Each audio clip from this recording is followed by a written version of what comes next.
할렐루야. 주님을 찬양하고 주님의 은혜 안에 믿음의 복된 삶을 승리하는 성도들 되기를 주님의 이름으로 축복합니다. 많이 제한된 시기입니다. 사회적 거리 두기가 2단계가 되면서 실내에서는 모두 다 마스크를 써야 되고, 심지어 설교자도 마스크를 써야 되고, 그리고 모든 방역 조치들을 잘 해서 불편하더라도 예방하고 해야 될 상황입니다. 확진자가 늘어나면서 지금 긴장되는 그러한 분위기이고, 지금 2단계에서 또 전국적인 2단계 또는 수도권은 2.5단계에 대한 그런 논의도 있는 상황이어서 많이 제한됩니다. 근데 그런 제한된 가운데에서 오늘 우리가 강림절 첫 주를 시작하고 주님의 성탄을 준비하는 그러한 절기를 시작합니다. 어제는 그렇게 제한된 가운데에서 우리 딸 형경이 결혼 예배를 광림교회에서 드렸어요. 많은 게 제한되는 상황, 또 이렇게 어떻게 해야 될지 그런 가운데에 정말 주님의 은혜로 제한된 2단계이지만 주님의 은혜로 하나님께 영광 돌리는, 또 주님의 은혜가 있고 복된 결혼 예배를 잘 마쳤습니다. 하나님의 은혜이고 또 성도들의 관심과 사랑과 기도로 은혜롭고 복되게 되어준 줄 알고 또 그렇게 생각하고 감사드립니다. 우리 형경이가 이번 주는 시댁에서 예배를 드리고 다음 주에는 또 우리 성도들과 함께 예배하고 또 몇 주, 3주 정도 있다가 미국으로 가서 이제 신혼생활할 계획이에요. 그런데 이 결혼 가정의 대사를 준비하면서 또 결혼식을 준비하면서 형경이가 하나님 앞에 기도하면서 하나님 앞에 기도하고 하는데, 제한된 상황 속에서 원래는 5월 달에 계획했던 결혼식을 7월로 11월로 이렇게 조정하면서 그 가운데에서 하나님 앞에 기도하는 기도들을 다 응답하시고 또 제한된 가운데 모든 일들이 다 열려지고 다 되어졌는데, 그런데 결혼식은 당장 되어지는데 2단계에서 1.5단계도 아니고 2단계에서 되어지는 거예요. 그래서 거기에 대해서 좀 힘들고 불편한 마음들이 없겠습니까? 그런 마음을 가지고 있다가 이런 고백을 하는 거예요. 하나님 앞에 묵상하고 말씀을 묵상하고 기도하는데 하나님 앞에 그런 마음이 들었다고요. 내 모든 삶의 결혼식도 주님이 주인공 되셔야 되는데 내가 주인공 되려고 하는 마음이 있었구나. 이 모든 일 가운데 주님을 더 바라보고 주님이 주인공 되시는 삶이 되고 주님의 영광 위에서 사는 삶이 되어야 되겠다. 그런 마음을 가지고 주님 앞에 주님이 주시는 감동 속에서 다시금 서니까 모든 게 더 편안해지고 감사하고, 또 제한된 가운데이지만 어제 우리 성도들도 함께하고 싶어도 배려하시면서 못 오신 분도 있고 여러 가지 모양으로 이렇게 하셨는데 너무 감사합니다. 그리고 정말 우리의 삶에, 우리 가정에서도 우리 교회 공동체에서도 주님이 주인공 되시고 주님 영광 위에 사는 삶이 우리 삼양주항 성도들의 가정과 삶에 이루어지기를 축복합니다. 제한된 점이 있지만 그러나 우리가 믿음으로 주님 의지하고 주님 은혜로 나아갈 때에 어떠한 것도 승리할 수 있고, 또 우리들이 생각하는 바 생각이 바뀌어지고 다른 관점에서 볼 수 있다고 하는 것이죠. 오늘은 강림절 첫 주입니다. 11월 마지막 주일이고 절기로는 강림절 첫 주입니다. 달력이 이제 마지막 한 장을 남겨놓는 상황이 되어집니다.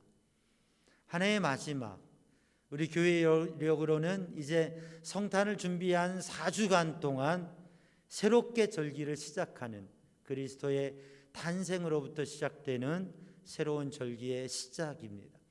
그래서 우리는 믿음의 삶을 살아가면서 11월 말 또 12월 달이 되면 한 해를 정리하기도 하고 또 신앙의 새로운 결단과 준비 시작을 이미 해가는 절기입니다. 우리가 새해에 새로운 것들을 시작하지만 이 강림절에 우리는 새로운 마음으로 새해를 준비할 뿐만 아니라 새로운 절기를 시작하면서 주님의 은혜를 누리죠. 제한된 가운데에서 불편함 속에서 우리가 지금 2단계에서는 본당 700석 가운데 20% 140명이 본당에서 예배할 수 있고 또 교육관에서도 20%의 모임을 할 수 있는 제한된 상황입니다. 그러나 하나님께서 주신 은혜를 바라보고 주님이 주시는 소망 가운데에서 승리하는 성도들 되기를 주님의 이름으로 축복합니다.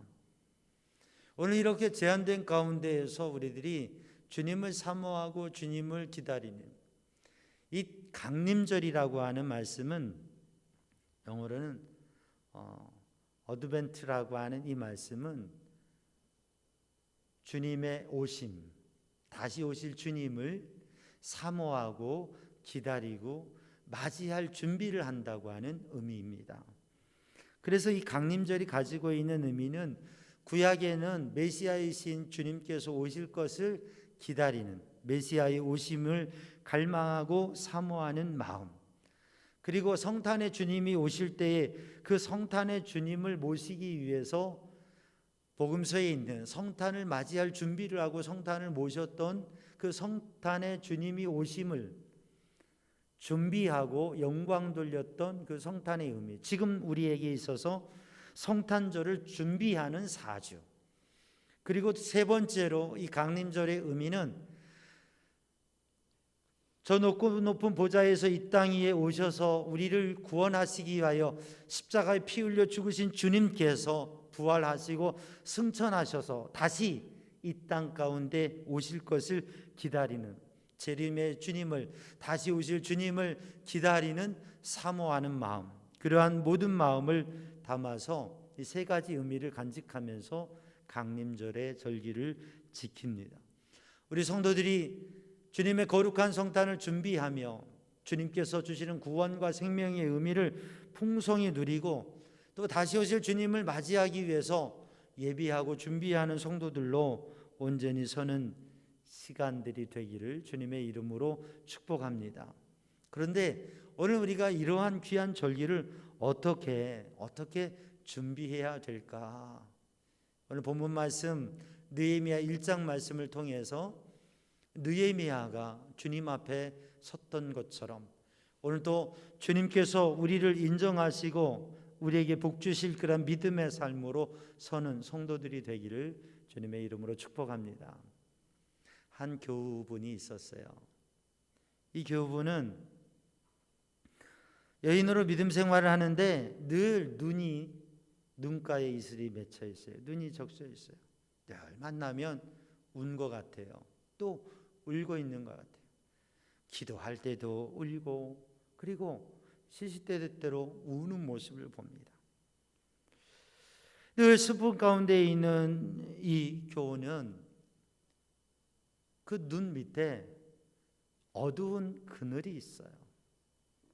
그래서 상담을 보고 이야기를 해보면 그런 고백을 합니다. 나는 너무 슬퍼요. 나는 너무 외로워요. 나는 너무 힘들어요. 내 인생은 왜 이렇게 안 되는지 모르겠어요. 그래서 슬픔 가운데 외로움 가운데 삶을 지나고 있어요.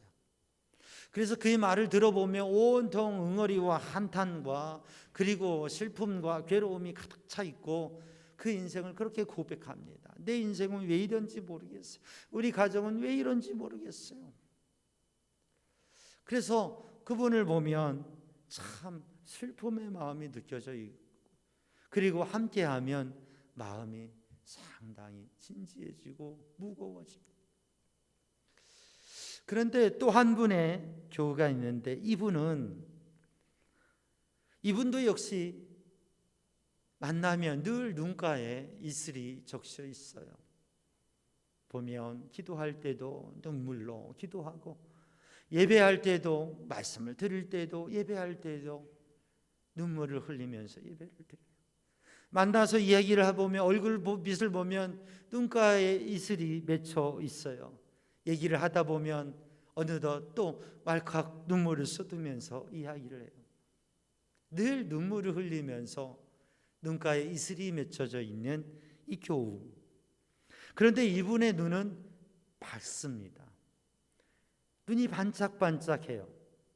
눈가에 이슬이 맺혀진 그 눈물이 마치 아침에 영롱한 햇살에 반짝이는 이슬과 같아요. 그러면서 그런 고백을 해요. 나는 너무나 연약하고 부족한데 주님께서 주신 은혜가 너무 커요. 주님께서 이렇게 나를 사랑해 주세요. 주님께서 이렇게 은혜를 주세요. 주님의 은혜가 너무 감사해요. 이런 일이 있어도 저런 일이 있어도 때로 너무 힘든 일이 있어도 주님께 맡기고 기도해요. 그러면서 늘 눈물 속에 살아가는데 그 얼굴은 밝고 비추고, 그리고 그분과 함께하면 마음이 편안해지고 가벼워지고 아주 기대가 되어지는, 똑같이 눈물을 흘리며 살아가고 눈물 적셔진 그러한 모습으로 살아가지만 신앙의 모습은 전혀 다른 모습으로 사는 분들이 있습니다. 사랑하는 성도들, 오늘도 우리가 하나님 앞에 예배하며 기도할 때에 주님의 오심을 사모하는 성도들이 어떻게 신앙생활해야 될까? 다 같은 똑같은 환경과 시대 속에서 우리는 살아가고 있습니다. 우리의 모습은 어떻습니까? 우리가 밝게 웃는 모습이든지 아니면 슬피 우는 모습이든지 우리들이 정말 믿음으로 영적인 삶으로 슬픔과 외로움과 한탄의 눈물이 아니라 감격과 소망과 비전의 그러한 눈물의 기도를 드리는 성도들이 되기를 주님의 이름으로 축복합니다. 오늘 본 말씀 느헤미야 1장을 읽어보면 느헤미야는 바벨론 포로된 지, 예레미야 선지자를 통해서 예언하신 대로 바벨론의 70년 포로가 되리라 말씀하셨는데, 바벨론 포로된 지 70년이 지나고 그리고 이스라엘 백성들이 이제 1차 포로 귀환을 해서 예루살렘 성전을 재건하고 성을 회복하는 일들을 이루었습니다. 그렇게 1차 귀환을 한 동포들의 예루살렘 소식이 궁금한데 먼 곳에서 잘 알 수 없어요. 그런데 예루살렘의 그러한 소식을 들을 때에 이 느헤미야가 그 소식을 듣고서 하나님 앞에 기도합니다.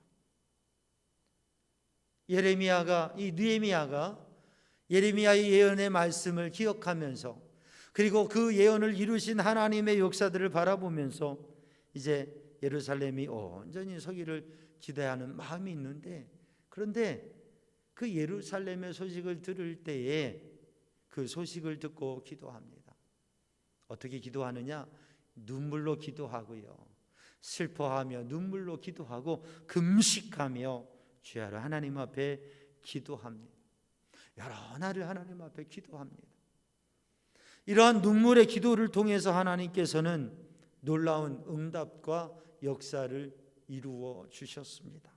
오늘도 사랑하는 성도들이 눈물로 기도할 때에 하나님께서 응답하시고 역사하실 줄로 믿습니다. 유명한 어거스틴의 이야기, 어거스틴의 어머니 모니카가 어거스틴을 위해서 기도하는데, 아들을 위해서 기도하는데 만이교에 심취해가지고 그냥 여러 해를 방황하고 있습니다.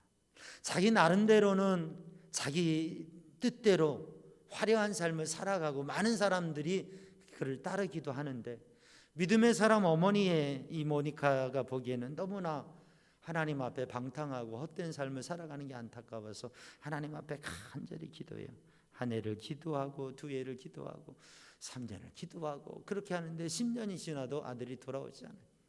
그러니까 영적 지도자인 암브로스 감독에게 가서 제가 사랑하는 아들을 위해서, 아들이 돌아오기를 위해서 10년이 지나도록 한결같이 기도하고 있는데 오히려 아들은 더 나빠지고 도저히 변화될 모습이 보이지 않습니다.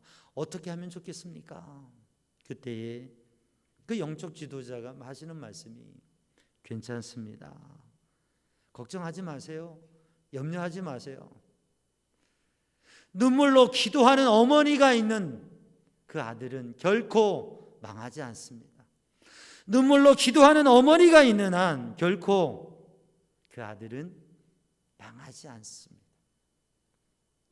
그 말씀에 위로와 힘을 얻어서 기도할 때에 어거스틴이 변화되어지고 정말 하나님 앞에 귀하게 쓰임받는 역사적인 믿음의 리더가 되었다고 하는 것이죠. 사랑하는 성도들, 눈물로 기도하는 성도들 되기를 주님의 이름으로 축복합니다. 우리의 자녀들을 위해서 지금 수능이 이번 주에 있잖아요. 그래서 수능생들을 위해서 기도해야 되는데, 기도해 왔는데 또 우리 이번 주 기도해야 되는데 수능이 잘 치러질 수 있도록 기도해야 될 거예요. 그리고 우리의 다음 세대 청소년, 청년들을 위해서 기도해야 됩니다. 그런데 정말 하나님께서 붙드시고 그들의 인생을 하나님 열어주시도록, 우리의 자녀들의 인생을 하나님 책임지시도록, 사랑하는 성도들, 무엇보다도 눈물로 기도하는 성도들 되기를 주님의 이름으로 축복합니다. 이 눈물의 기도는 오늘 본문의 말씀을 읽어보면 이 눈물의 기도는 어디에서부터 시작되느냐? 관심이라고 하는 거죠. 마음을 두는 것, 마음을 어디에 두느냐, 어떤 마음을 가지고 있느냐, 이게 중요해요. 우리는 삶을 살아가면서 외형적인 것, 또 실질적인 이해관계, 이런 것에 현상에 많이 마음을 둘 때가 있습니다. 그런데 정말 중요한 것은 마음을 어떻게 가지고 그 마음이 어떻게 표현되느냐이죠. 성탄이 다가오고 4주 동안 우리가 성탄을 준비하는 강림절인데, 한 청춘 남녀가 릴이라고 하는 여인과 그리고 에셀이라고 하는 총각이 서로를 너무 사랑하는데 성탄절 선물을 준비하는 거예요. 그렇게 넉넉하지 않은 살림에서 선물을 준비하는데, 릴이라고 하는 이 여인은 사랑하는 사람을 위해서 이 청년이 예술가거든요. 바이올리니스트예요. 그래서 좋은 바이올린을 가지고 연주를 하는데 그 연주하는 모습이 너무 좋아요. 그래서 그 바이올린 케이스를 선물하려고 준비했어요. 성탄 선물로. 그리고 또 이 에셀이라고 하는 이 청년은 사랑하는 여인을 위해서 그 사랑하는 여인의 머릿결이 참 아름다운 머릿결입니다. 그래서 머리핀을 아주 보석으로, 여러분 작은 머리핀이지만 그 보석은 얼마나 값져요. 보석으로 그 머리핀을 준비한. 그래서 성탄절이 되어서 이들이 준비한 서로에게 가장 필요하고 좋은 것을 그렇게 준비해서 성탄절 선물을 교환을 했어요. 선물을 나누었어요. 근데 둘이 깜짝 놀라서 어쩔 줄을 모르는 거예요. 왜냐하면 이 여인은 사랑하는 사람을 위해서 그 아름다운 머리카락을 잘라서 그 머리카락을 팔아서 값비싼 바이올린 케이스를 산 거예요. 근데 이 청년은 또 사랑하는 사람의 머리카락에 그 꽂아줄 보석 머리핀을 자기가 가장 귀하게 여기는 가장 귀한 보화인 바이올린을 팔아서 그 머리핀을 산 거예요. 근데 정작 머리를 꽂은 머리카락은 없고 정말 그 케이스에 담을 바이올린은 없는 거죠. 서로에게 꼭 필요한 것을 자기의 모든 정성을 다해서 준비했는데 그게 더 이상 필요가 없어진 거예요. 가치가 없어진 거예요. 값비싼 걸 싼 게 낭비가 되어버린 거예요. 얼마나 황망한 상황입니까? 그런데 그럼에도 불구하고 서로에게 위로를 얻고 힘을 얻고 사랑이 깊어지고, 아무 것이 없어도 케이스만 있는 바이올린, 머리카락이 없이 장식할 수 없는 머리핀이 있어도 그것을 붙잡고 서로를 붙잡고 감격의 눈물을 흘리고 정말 행복한 삶을 도전해 나갔다고 하는 것이죠. 사랑하는 성도들, 오늘 또 우리는 지극히 제한된 가운데 있습니다. 그런데 우리의 마음을 어디에 두느냐, 우리가 얼마나 마음을 가지고 우리가 얼마나 관심을 가지고 우리가 살아가느냐, 그것이 정말 새로운 일을 이루어 간다고 하는 것이죠. 오늘 본문의 말씀에 느헤미야는 바벨론 제국에 살아가고 있습니다. 그래도 괜찮게 편안하게 살아가고 있습니다. 그런데 저 멀리 예루살렘 고향 그곳에 있는 소식을 궁금해하고 관심 갖는 것, 그 관심을 가지니까 예루살렘에서 온 친구들에게 그 소식을 듣게 되어지고 물어보게 되어지고 듣게 되어지고 알게 된다고 하는 거죠. 우리의 마음에 관심을 두면 그러면 알게 되어집니다. 그리고 하나님 앞에 기도할 수 있습니다. 사랑하는 성도들, 느헤미야가 가졌던 관심처럼 이제 추워지는 계절 속에서 사랑하는 성도들, 우리 주변에도 살피고 어려운 분들도 살피고, 또 우리가 가족으로서 오랫동안 함께 살아오면서 또 함께 신앙생활하면서 서로를 잘 알고 있다고 생각하기도 하지만, 그러나 그냥 지나가는 게 아니라 다시 눈을 돌리고 관심을 가지고 살펴서 우리의 자녀들도 우리의 가족도 우리 성도들 서로 관심을 가지고 살핌으로 인하여서 필요한 것을, 또 우리들이 정말 하나님 앞에 기도해야 될 것을 붙잡고 기도하는 성도들 되기를 주님의 이름으로 축복합니다. 예루살렘의 소식에 관심을 가졌을 때에 그 소식을 알게 되었어요. 그런데 그 소식은 어떤 것입니까?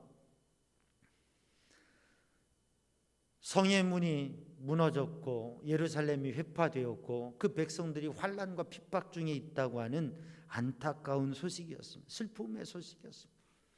느헤미야가 이 소식을 생각하고 이것을 마음에 품고 그것을 가지고 하나님 앞에 눈물로 기도하는 것. 하나님, 이 민족을 긍휼히 여겨 주옵소서. 사랑하는 성도들, 오늘 또 우리들이 하나님 앞에 우리들이 단지 관심을 가지고 생각하는 데서 머무르지 아니하고 정말 느헤미야처럼 눈물로 기도하는, 이것은 무엇입니까? 긍휼과 사랑이라고 하는 것이죠. 긍휼과 사랑이라고 하는. 우리가 지나가다가 어떤 사고 현장을 목격하게 되면 아이고 안 됐네 라고 지나갑니다. 근데 그 사람이 내가 모르는 사람이 아니라 내가 아는 사람, 내 친지나 아는 사람이거나 우리 교우이거나 누구이면 그 사고를 만났을 때 아이고 안 됐네 하고 지나가지 못합니다. 아이고 어떻게 해서 이렇게 된 거예요? 어떻게 하고 마음에 애달아하면서 함께 하는 거죠. 근데 전혀 나와 관계없는 사람이더라도, 전혀 내가 알지 못하는 사람이더라도 마음의 긍휼함이 풍성하면, 그러면 지나가다가도 아유 저 사고를 당해서 어떻게 하지? 함께 슬퍼하고 걱정하면서 마음을 나누는 것이죠. 그게 긍휼함이 많은 사람이에요. 느헤미야는 지금 바벨론 제국에서 나름대로 삶을 살아가고 있습니다. 그런데 저 멀리 고향의 동포들의 이야기, 예루살렘 성, 하나님의 성의 이야기, 거기에 대해서 단지 관심을 가질 뿐만 아니라 사랑의 마음, 긍휼의 마음을 가지고 기도했다고 하는 것이죠. 사랑하는 성도들, 오늘 또 사랑의 마음, 긍휼의 마음을 가지고 기도하는 성도들 되기를 주님의 이름으로 축복합니다. 우리가 사랑하는 사람들을, 단지 우리의 자녀들을 사랑하죠. 부모가 아이들 시험 보는 거, 아이들 어떤 변화가 있을 때 그렇게 애타는 거, 무엇 때문에 그래요? 사랑하는 마음이 있기 때문에 그렇지 않습니까? 우리 성도들 모두가 우리의 다음 세대에 대해서도, 우리 자녀들에 대해서도, 우리 교우들에 대해서도, 우리 사랑하는 믿음의 가족들에 대해서, 이 땅, 이 지역의 사람들에 대해서도, 그리고 이 나라의 민족에 대해서도 사랑과 긍휼의 마음을 가지고 기도할 수 있는, 그 사랑과 긍휼의 마음을 가지면 정말 눈물의 기도를 드리게 돼요. 사랑하는 성도들, 요한계시록 2장의 말씀을 보면 에베소 교회를 향해서 하나님께서 말씀하십니다. 에베소 교회 안에 첫사랑을 찾으라라고 하는 말씀을 하세요. 우리들이 이 추워져 가는 겨울의 문턱에서 하나님 앞에 한 해를 마무리하고 새 해를 시작하고 준비하면서 우리들의 믿음 생활이 신앙의 연조가 지나오면서 혹시 묻어지지 않았나, 굳어지지 않았나. 우리가 하나님 앞에 예배하면서 하나님 앞에 기도하면서 우리의 마음에 감동이 일어나고 우리의 마음에 정말 주님을 사랑하고 영혼을 사랑하는 마음으로 뜨거운 눈물 흘리면서 기도하는 것이, 그러한 삶이 우리에게 있는가? 아니면 그런 다 신앙의 감격과 감동이 다 식어져 버렸는가? 오늘도 사랑과 긍휼의 마음을 가지고 눈물로 기도할 수 있는 성도들 되기를 주님의 이름으로 축복합니다. 이 눈물의 기도라고 하는 것은 느헤미야가 하나님을 향해, 하나님의 행하심을 향해, 하나님의 백성을 향해, 예루살렘을 향해 간절히 사모하는 마음이 있어서 이 눈물의 기도는 애타고 간절한 마음으로 기도하는 기도인 것입니다. 단지 절망과 슬픔이 아니라 간절히 사모하는 마음으로, 그리고 하나님께서 행하실 일에 대한 비전, 하나님의 언약의 말씀을 이루실 예루살렘의 회복에 대한 그 비전을 가지고, 소망을 가지고, 하나님께서 능히 행하실 줄로 믿는 믿음의 마음을 가지고 사모하는 기도를 드리는 거죠. 주님을 사모하고 예루살렘을 사모하고 성탄을 준비하면서 사랑하는 성도들에게 하나님이 주신 소망과 비전이 있어서, 하나님이 주신 회복의 비전이 있어서 눈물로 간절히 기도하는 성도들 되기를 주님의 이름으로 축복합니다. 우리 믿음의 사람의 눈물은 그저 슬픔과 절망과 한탄의 눈물이 아닙니다. 예레미야의 눈물은 슬픔으로 시작되었습니다. 괴로움으로 시작되었습니다. 애통으로, 한탄으로 시작되었습니다. 그러나 느헤미야의 눈물은 거기에서 멈추지 아니하고 하나님 행하실 비전에 대한 믿음으로, 그 소망으로, 그 간절함으로 기도했다고 하는 것이죠. 오늘 본문의 말씀에 느헤미야의 기도는, 눈물의 기도는 회개의 기도입니다. 그런데 이 회개의 기도는 자신뿐만 아니라 민족을 끌어안고 기도하는 회개예요. 우리 시대에도 보면 매스컴에서 대통령과 정부의 방송 그런 발표들도 있지만 또 사람들의 반응들도 있고 여러 가지 일들이 있습니다. 우리는 쉽게 지도자에 대해서 또는 책임자에 대해서 또 세상에 대해서 불편한 이야기들을 합니다. 저도 가끔은 때로는 지도자에 대해서, 대통령에 대해서, 위정자들에 대해서, 국회의원들에 대해서, 책임 있는 사람들에 대해서, 또는 영적인 지도자들에 대해서 불편한 마음과 생각이 들 때가 있습니다. 왜 그렇게밖에 못할까? 왜 저럴까? 권력에 왜 도취되었을까? 왜 헛된 마음에 빼앗겼을까? 그럼 불편한 마음들이 들 때가 있습니다.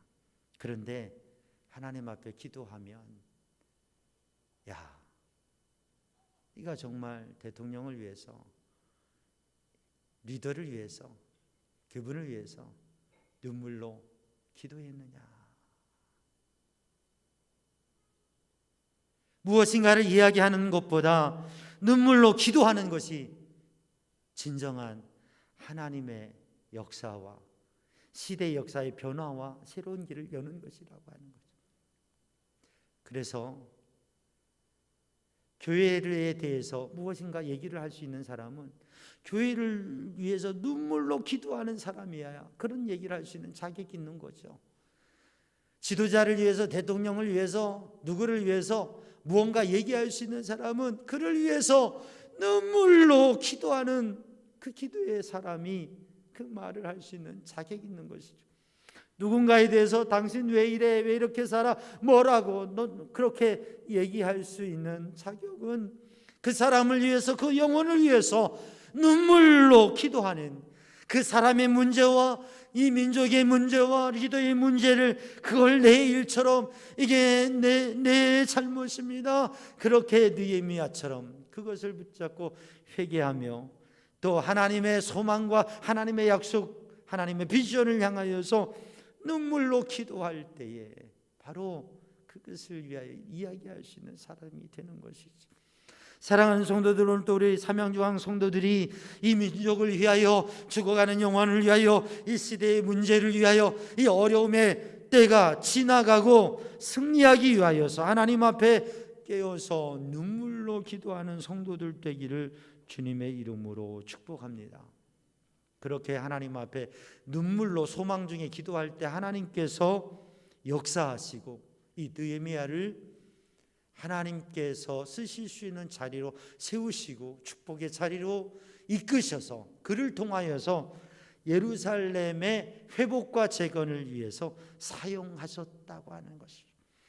오늘도 우리들이 하나님 앞에 눈물로 기도하며 우리 자녀들을 위하여 눈물로 기도하고 우리 공동체를 위하여 눈물로 기도하고 이 나라 이 민족을 위하여 눈물로 기도하고 이 땅의 회복과 치유와 이 땅이 새롭게 서기 위해서 이 나라의 복음화와 세계 선교를 위하여서 눈물로 하나님 앞에 기도할 때에 하나님께서 분명히 우리 성도들을 통하여 우리 성도들의 자녀들을 통하여 우리 가정을 통하여 우리 교회 공동체를 통하여 하나님의 놀라운 일을 이루실 줄로 믿습니다.